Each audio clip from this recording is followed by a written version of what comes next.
ಸುಮಾರು 4-5 ದಿವಸದಿಂದ ಏನು ವೀರಶೈವ ಪಂಚಮಸಾಲಿ ಮಠದ ಒಂದು ವಿದ್ಯಮಾನಗಳನ್ನು ನೋಡ್ತಾ ಇದ್ದೀರಿ. ಅದರ ಬಗ್ಗೆ ಕುರಿತು ಇವತ್ತು ಏನು ಪಂಚಮಸಾಲಿ ಸ್ವಾಮೀಜಿಯನ್ನು ಉಚ್ಚಾಟನೆ ಮಾಡಿದಂಥ ಸಂದರ್ಭ ಮತ್ತು ವಿದ್ಯಮಾನಗಳನ್ನು ಕುರಿತು ಇವತ್ತು ನಾನು ಪತ್ರಿಕಾಗೋಷ್ಠಿಯನ್ನು ಕರೆದಿದ್ದೀನಿ. ತಮಗೆಲ್ಲರಿಗೂ ಗೊತ್ತಿದೆ, ಇವತ್ತು ನಾವು ಟ್ರಸ್ಟಿನ ಎಲ್ಲ ಸದಸ್ಯರು ಮತ್ತು ಮುಖಂಡರು, ಸಮಾಜದ ಮುಖಂಡರು ಇವತ್ತು ವಚನಾನಂದ ಸ್ವಾಮಿಯನ್ನು ಉಚ್ಚಾಟನೆಯನ್ನು ಮಾಡಲಾಗಿದೆ. ಇವತ್ತು ಉಚ್ಚಾಟನೆಯನ್ನು ಮಾಡಿದ ನಂತರವೂ ಕೂಡ ಯಾವುದೇ ಒಂದು ನೈತಿಕತೆ ಇಲ್ಲದೆ, ಸಮಾಜಕ್ಕೆ ಗೌರವವನ್ನು ಕೊಡದೆ, ಸಮಾಜದ ತೀರ್ಮಾನಕ್ಕೆ ಗೌರವಿಸದೆ ಇವತ್ತು ಸಮಾಜ ಒಡೆಯುವ ಕೆಲಸವನ್ನು ಮಾಡ್ತಿರುವಂಥ ಸ್ವಾಮೀಜಿಗೆ ಇವತ್ತು ಸಮಾಜ ಹೊರ ಹಾಕಿದೆ ಅಂತ ಹೇಳಲಿಕ್ಕೆ ಬಯಸ್ತೀವಿ. ಇವತ್ತು ಯಾಕೆ ಈ ನಿರ್ಣಯವನ್ನು ನಾವು ತೆಗೆದುಕೊಂಡ್ವಿ, ಇದಕ್ಕೆ ಕಾರಣೀಕರ್ತರು ಯಾರು, ಇಷ್ಟೆಲ್ಲ ವಿದ್ಯಮಾನಗಳು ಆಗಲಿಕ್ಕೆ ಮೂಲ ಕಾರಣೀಕರ್ತರು ವಚನಾನಂದ ಸ್ವಾಮಿ. ನಿಮಗೆ 8 ವರ್ಷ ನಾವು ಸಮಾಜವನ್ನು ಧಾರ್ಮಿಕವಾಗಿ, ಸಾಮಾಜಿಕವಾಗಿ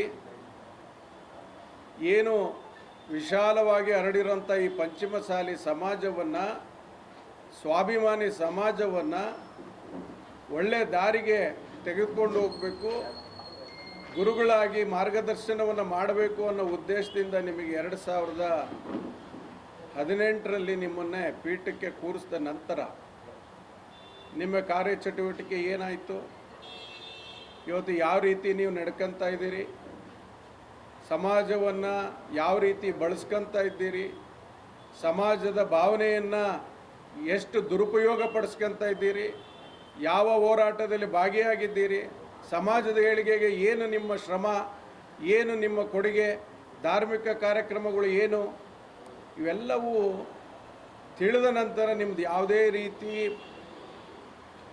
ನಾವು ನಿಮ್ಮನ್ನು ಕೂರಿಸಿದ ಉದ್ದೇಶ ಈಡೇರಲಿಲ್ಲ.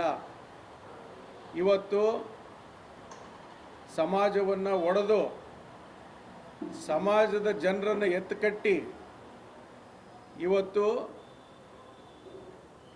ಅದನ್ನು ನೋಡಿ ನೀವು ಸಂತೋಷ ಪಡುವಂಥ ಪ್ರವೃತ್ತಿ ಉಳ್ಳಂಥ ನಿನ್ನ ವಚನಾನಂದ ಸ್ವಾಮಿ ಮಾನ ಮರ್ಯಾದೆ ಇದ್ದರೆ ಗೌರವಯುತವಾಗಿ ಹೊರಗೋಗಬೇಕು.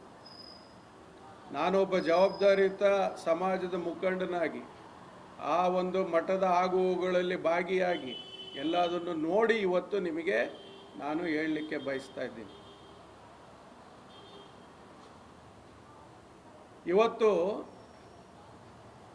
ಭಕ್ತರು ಬೇಕು. ಇಷ್ಟು ದಿವಸ ನಿನಗೆ ಎಲ್ಲೋಗಿತ್ತಪ್ಪ ಭಕ್ತರು ಮಠಕ್ಕೆ ಬಂದರೆ ಯಾರಿಗೂ ಸಿಗದಂಗೆ ಬೇಡವಾದ ಕೆಲಸಗಳನ್ನು ಮಾಡಿಕೊಂಡು ಭಕ್ತರಿಗೆ ಅಲ್ಲಿ ಅವಕಾಶನೇ ಇಲ್ದಂಗೆ ನಡ್ಕೊಂತಿದ್ದ ಸ್ವಾಮೀಜಿ ಇವತ್ತು ನನಗೆ ಭಕ್ತರೇ ಎಲ್ಲ, ಟ್ರಸ್ಟ್ ಯಾವ ಲೆಕ್ಕಕ್ಕೂ ಇಲ್ಲ, ಇಲ್ಲಿವರೆಗೂ ನೋಡ್ಕೊಂಡಾರೆ ಯಾರು, ಟ್ರಸ್ಟು ಮತ್ತು ಸಮಾಜ ಬಾಂಧವರು, ಭಕ್ತರು. ಆ ಭಕ್ತರಿಗೆ ನೀವು ಬೆಲೆ ಕೊಡಲಿಲ್ಲ. ಈ ನಿಟ್ಟಿನಲ್ಲಿ ನಿಮ್ಮ ನಡವಳಿಕೆ ಆಗಿರೋದ್ರಿಂದ ಈ ಕೂಡಲೇ ನಿರ್ಗಮಿಸಲಿಲ್ಲದ್ರೆ ಮುಂದಿನ ಪರಿಣಾಮವನ್ನು ಎದುರಿಸಬೇಕಾಗ್ತದೆ. ಇತ್ತೀಚಿನ ದಿನಗಳಲ್ಲಿ ನೋಡ್ತಾ ಇದ್ದೀವಿ, ಇವತ್ತು ದೊಂಬರಾಟ, ಇವತ್ತು ಆ ಮಠಕ್ಕೆ ಸಂಬಂಧ ಪಡಲಿಲ್ಲದಂಥವ್ರು ಸಮಾಜದವರೇ ಆಗಿರಬಹುದು, ಆದರೆ ಆ ಸಮಾಜದ ಆ ಮಠದ ಏಳಿಗೆಗಾಗಿ, ಆ ಸಮಾಜದ ಆ ಮಠದ ಒಂದು ಆಗುಹೋಗುಗಳಿಗಾಗಿ ಯಾವುದೇ ಒಂದು ಪಾತ್ರವಿಲ್ಲದಂಥ ವ್ಯಕ್ತಿಗಳನ್ನು ಇವತ್ತು ಎತ್ತುಕಟ್ಟಂಥ ಕೆಲಸವನ್ನು ಮಾಡ್ತಾ ಇದೆಯಾ? ನಿನ್ನ ಉದ್ದೇಶ ಏನು? ಇವತ್ತು ಇಷ್ಟು ದಿವಸ ಇಲ್ಲದ್ದು ಈಗ ಸಮಾಜದ ಬಗ್ಗೆ ನೀವು ವ್ಯಾಮೋಹ ಬಂದಿದೆನಾ? ಇವತ್ತು ಮಠದಲ್ಲಿ ಕುತ್ಕೊಂತೀನಿ, ನಾ ಮಠ ಬಿಟ್ಟು ಹೋಗಲ್ಲ ಅಂತ ಹೇಳ್ತೀರಾ? ಇದು ಸಾಧ್ಯವಿಲ್ಲ. ಇವತ್ತು ಲೆಕ್ಕ ಕೊಡ್ರಿ ಅಂತಂತ ಯಾವುದೋ ಒಂದು ಗುಂಪನ್ನು ಎತ್ಕಟ್ಟಿದೆಯಲ್ಲ, ಆ ಒಂದು ಲೆಕ್ಕ ಕೊಡೋ ಸಮಿತಿ ಅವರು ಲೆಕ್ಕ ಕೊಡಾರಲ್ಲ. ಅವರು ಇವತ್ತು ಎಲ್ಲೆಲ್ಲಿ ಅವಕಾಶ ಇದೆ ಅಲ್ಲಲ್ಲಿ ಗುಳುಂ ಮಾಡೋಂಥ ಅದು ತಂಡ ಈಗ ಬಂದಿದ್ದಾರಲ್ಲ. ಯಾರು ಲೆಕ್ಕ ಕೊಡಿ ಸಮಿತಿ ಮತ್ತು ಅದರ ನೇತೃತ್ವ ವಹಿಸಿದಂಥವ್ರು ಯಾರ್ಯಾರು ಇದ್ದಾರಲ್ಲ, ಒಂದು ಪಟಾಲಂ, ಇವ್ರು ಎಲ್ಲಿದ್ರು ಇಷ್ಟು ದಿವಸ? ಈ ಮಠದ ಬಗ್ಗೆ ಏನು ಇವ್ರ ಪಾತ್ರ? ಇವತ್ತು ಕೂಡಲ ಸಂಗಮ ಪೀಠವನ್ನು ನಿನ್ನ ವಿರುದ್ಧವಾಗಿ ಮಾತನಾಡಿದಂಥ ವ್ಯಕ್ತಿ ಇವತ್ತು ಲೆಕ್ಕ ಕೇಳಲಿಕ್ಕೆ ಬರ್ತಾನೆ. ಬಾಯಿ ಸಿಕ್ಕಂಗೆ ನಿಮಗೆ ಬೈದ್ರಲ್ಲ, ಆವಾಗ ಬೇರೆಯವ್ರನ್ನ ಬಳಸ್ಕೊಂಡ್ರಿ. ಬಾಯಿಗೆ ಸಿಕ್ಕಂಗೆ ಏಕವಚನದಾಗೆ ಮಾನ ಮರ್ಯಾದೆ ಇಲ್ದಂಗೆ ಮಾತಾಡಿದಂಥ ವ್ಯಕ್ತಿನೇ ಆ ಸಂದರ್ಭದಲ್ಲಿ ನಮ್ಮನ್ನೆಲ್ಲ ಬಳಸ್ಕೊಂಡ್ರಿ. ಈಗ ಆ ವ್ಯಕ್ತಿನೇ ಕರೆಸಿ ಭಾಳ ಒಂದು ವಿಜೃಂಭಣೆಯಿಂದ ಸ್ವಾಗತ ಮಾಡಿ ಕರ್ಕಂತೀರಿ. ಇದರಲ್ಲೇ ನಿಮ್ಮ ನಿಲುವೇನು ಅನ್ನೋದು ಸ್ಪಷ್ಟವಾಗಿ ಗೊತ್ತಾಗ್ತದೆ. ಅವರಾಗಲೇ ಕೂಡಲ ಸಂಗಮ ಪೀಠವನ್ನು ಮುಗಿಸಿದ್ದಾರೆ. ಇವತ್ತು ಆ ಸ್ವಾಮೀಜಿ ಪರಿಸ್ಥಿತಿ ಏನಾಯಿತು? ಇವತ್ತು ಆ ಸ್ವಾಮೀಜಿ ಏಕಾಂಗಿಯಾಗಿ ಹೋರಾಟ ಮಾಡೋಂಥ ಸಂದರ್ಭವನ್ನು ತಂದಿಟ್ಟಂಥವ್ರು ಇದೇ ಪಟಾಲಮ್ಮ. ಇದೇ ನಾಯಕತ್ವ ವಹಿಸ್ಕೊಂಡು ದೊಡ್ಡ ನಾಯಕ ಅಂತ ಬಂದಿದ್ದಾನಲ್ಲ, ಎಲ್ಲೆಲ್ಲಿ ಇವನಿಗೆ ಅವಕಾಶ ಸಿಗ್ತತಿ, ಎಲ್ಲೆಲ್ಲಿ ಏನು ಬಳಸ್ಕೋಬೇಕು, ಎಲ್ಲಿ ಇವನ ಒಂದು ಬೇಳೆ ಬೇಯಿಸ್ಕೋಬೇಕು ಅಲ್ಲಲ್ಲಿ ಹೋಗ್ತಾನೆ ಅವನು. ಯಾಕಪ್ಪ ಇಷ್ಟು ದಿವಸ ನೀವು ಬಂದಿರಲಿಲ್ಲ? ನಾವು ಸುಮ್ಮನಿದ್ದೀವಿ ಅಂದ ತಕ್ಷಣ ಏನು ನಿನಗೆ ನಾನೇ ಎಲ್ಲ ಅಂತ ತಿಳ್ಕೊಂಬಿಟ್ಟಿದೀಯಾ ನೀನು? ಯಾರಿಗೆ ಹೆಂಗೆ ಬೇಕಾರಾಗ ಮಾತಾಡೋದು ಕಲ್ತ್ಬಿಟ್ಟಿದೀಯಾ ನೀನು? ನೀನು ಅನ್ಕೊಂಡಿದೀಯ? ನಾನೆಲ್ಲ ಗಮನಿಸ್ತಾ ಬಂದಿದ್ದೀನಿ 5-6 ದಿವಸದಿಂದ. ಬಾಯಿಗೆ ಬಂದಂಗೆ ಮಾತಾಡ್ತೀಯ. ನಿನ್ನ ಕೊಡುಗೆ ಏನು? ಸಮಾಜವನ್ನು ಬಳಸ್ಕೊಂತೀಯಲ್ಲ ನೀನು. ನಿನ್ನ ಒಂದು ಸಂಘಟನೆ ಏನು? ಎಲ್ಲಿ ಸಂಘಟನೆಯನ್ನು ಮಾಡಿದೀಯ?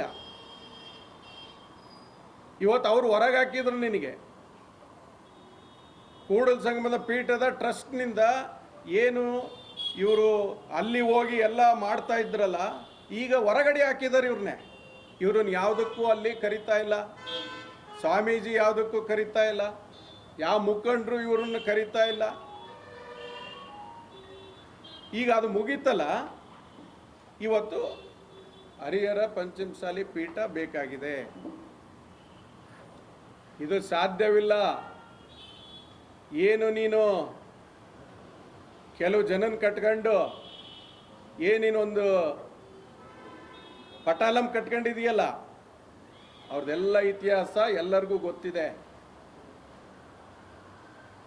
ಇವತ್ತು ಲೆಕ್ಕ ಕೊಡೋ ಚಳುವಳಿ ಅಂತೀಯಲ್ಲಪ್ಪ. ನೀನು ಫಸ್ಟ್ ಲೆಕ್ಕ ಕೊಡು. ಕೂಡಲ ಸಂಗಮ ಪೀಠಕ್ಕೆ ಕಾರ್ಯಕ್ರಮಗಳಿಗೆ, ಅಲ್ಲಿ ಮೀಸಲಾತಿ ಹೋರಾಟಕ್ಕೆಲ್ಲ ಇಲ್ಲಿಂದ ಎತ್ಕೊಂಡು ಹೋಗಿದೆಯಲ್ಲ ದುಡ್ಡು, ದವಸ ಧಾನ್ಯ, ಹಳ್ಳಿಗೆ ಹೋಗಿ ದುಡ್ಡು ಎತ್ತಿದೀಯಾ, ಅಕ್ಕಿ ಎತ್ತಿದೀಯಾ? ಏನು ನಮಗೆ ಗೊತ್ತಿಲ್ಲ ಅನ್ಕೊಂಡಿದೀಯಾ? ಸುಮ್ಮನಿದ್ದೀವಿ ಅಂದ ತಕ್ಷಣ ನೀನು ಏನಾದರೂ ಮಾತಾಡಿದ್ರೆ ನಡೆದೋಗುತ್ತೆ ಅಂತ ತಿಳ್ಕೊಂಡಿದೀಯಾ? ಜನರ ಮುಂದೆ ನಾವು ತರ್ತೀವಿ, ಬೇಕಾದಷ್ಟು ನಮ್ಮ ಹತ್ರ ಪಟ್ಟಿ ಇದೆ. ನೀನು ಎಲ್ಲಿ ಒಯ್ದು ಕೊಟ್ಟಿದೀಯಾ? ಅದನ್ನು ಎಷ್ಟು ಬಳಸಿದೀಯಾ? ಎಷ್ಟು ಮಾರ್ಕೊಂಡಿದ್ದೀರಿ? ಏನು ನೀನು ಮುಂದೆ ಬಿಟ್ಟು ಮಾಡ್ತಾ ಇದೆಯಲ್ಲ, ಅವನ ಚರಿತ್ರೆ ಏನು, ಯಾರ ಚರಿತ್ರೆ ಏನು, ಎಲ್ಲದೂ ಗೊತ್ತೈತೆ. ನೀವು ಎಷ್ಟೆಷ್ಟು ಮಾರ್ಕೊಂಡಿದ್ದೀರಿ, ಏನು ಮಾಡಿದ್ದೀರಿ ಎಲ್ಲದೂ ನಾವು ಲೆಕ್ಕ ಕೊಡಿ. ಕೂಡಲ ಸಂಗಮ ಪೀಠದ ಹೋರಾಟದ ಲೆಕ್ಕವನ್ನು ಕೇಳಕ್ಕೆ ನಾವು ಪ್ರಾರಂಭ ಮಾಡ್ತೀವಿ. ಏನು ನಿನಗೇನ ಹೋರಾಟ ಬರೋದು? ಸಮಾಜವನ್ನು ಬಳಸ್ಕೊಂತದೆಯಲ್ಲ, ಇಲ್ಲಿವರೆಗೂ ಎಲ್ಲೋಗಿದ್ದಿ? ಇದು ನಡೆಯೋದಿಲ್ಲ. ಕಾನೂನು ರೀತಿ ಇವತ್ತು ನಾವು ಆಲ್ರೆಡಿ ಉಚ್ಚಾಟನೆಯನ್ನು ಮಾಡಿದ್ದೀವಿ. ಸ್ವಾಮೀಜಿ ಅನ್ನಕ್ಕೆ ನನಗೆ ಮನಸ್ಸು ಬರ್ತಾ ಇಲ್ಲ, ಆದರೂ ನಾವು ಗೌರವ ಕೊಟ್ಟು ಇವತ್ತು ಹೇಳ್ತಾ ಇದ್ದೀವಿ, ಗೌರವದಿಂದ ನಿರ್ಗಮಿಸಬೇಕು.